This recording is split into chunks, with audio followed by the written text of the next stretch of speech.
Hi everyone, thank you for watching my video and please like, share and subscribe my channel.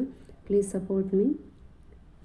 Here question, three numbers are in the ratio 2:3:5. Their HCF is 10. Find LCM. So ಇಲ್ಲಿ ratios ಕೊಟ್ಟು ಮತ್ತು H C F ಕೊಟ್ಟಾಗ ನಾವು L C ಎಮ್ಮನ್ನು ಯಾವ ರೀತಿ ಕಂಡುಹಿಡಿಯೋದು ಅನ್ನೋದನ್ನು ನೋಡೋಣ. So ಇಲ್ಲಿ ಫಾರ್ಮುಲಾ ಏನು, L C M is equal to H C F into product of given ratios. Product ಅಂದರೆ ಮಲ್ಟಿಪ್ಲಿಕೇಶನ್ನ ಮಾಡಬೇಕು ರೇಷಿಯೋದು. So L C M is equal to ಏನಾಗುತ್ತೆ, ಎಚ್ ಸಿ ಎಫ್ 10 ಇದೆ. ಸೊ ಗಿವನ್ ರೇಷಿಯೋಸ್ ಏನಿದೆ 2, 3, 5. So into 2 into 3 into 5.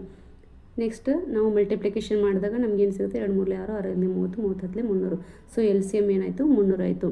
So ratio ಮತ್ತು H C F ಕೊಟ್ಟಾಗ L C ಎಮ್ಮನ್ನು ಕಂಡಿದಾಗ ಎಲ್ ಸಿ ಎಮ್ ಏನು ಬಂತು 300 ಬಂತು. ಸೊ ಇಲ್ಲಿ ನಾವು ಎಲ್ ಸಿ ಎಮ್ಮನ್ನು 300 ಹಾಕಿ ಎಚ್ ಸಿ ಎಫನ್ನು ಈಗ ಫೈನ್ ಮಾಡೋಣ.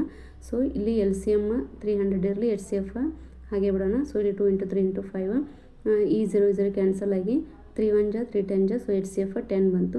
ಇವುಗಳು ಎಲ್ ಸಿ ಎಮ್ ಕರೆಕ್ಟ್ ಇದೆಯಲ್ಲ ಅನ್ನೋದಕ್ಕೆ ನಾವು ಫಸ್ಟ್ ನಂಬರ್ಗಳನ್ನು ಫೈನ್ ಮಾಡಬೇಕಾಗುತ್ತೆ. ಎಚ್ ಸಿ ಎಫ್ ಏನಿದೆ 10 ಇದೆ, ರೇಷಿಯೋದು 2 3 5 ಇದೆ. ಸೊ ಪ್ರತಿಯೊಂದಕ್ಕೂ ಇಂಟು ನಾವು 10 ಮಾಡಬೇಕು. ಇಂಟು 10 ಮಾಡಿದಾಗ 20 30 50 ಅಂತ ನಂಬರ್ಸ್ ಬರ್ತವೆ. ಸೊ 20 ಮತ್ತು 30 50ರ ಎಲ್ ಸಿ ಎಮ್ಮನ್ನು ನಾವು ಕಂಡುಹಿಡ್ಕೋಬೇಕಾಗುತ್ತೆ. ಆವಾಗ 300 ಬರುತ್ತೆ. ಸೊ ಅದು ಆನ್ಸರ್ ಕರೆಕ್ಟಾಗಿರುತ್ತೆ. 50 30 ಮತ್ತು 20ರಿಂದ ಕಂಪ್ಲೀಟಾಗಿ ಭಾಗ ಆಗುವಂಥ ಲೀಸ್ಟ್ ಕಾಮನ್ ಮಲ್ಟಿಪಲ್ ಯಾವುದಂದ್ರೆ 300.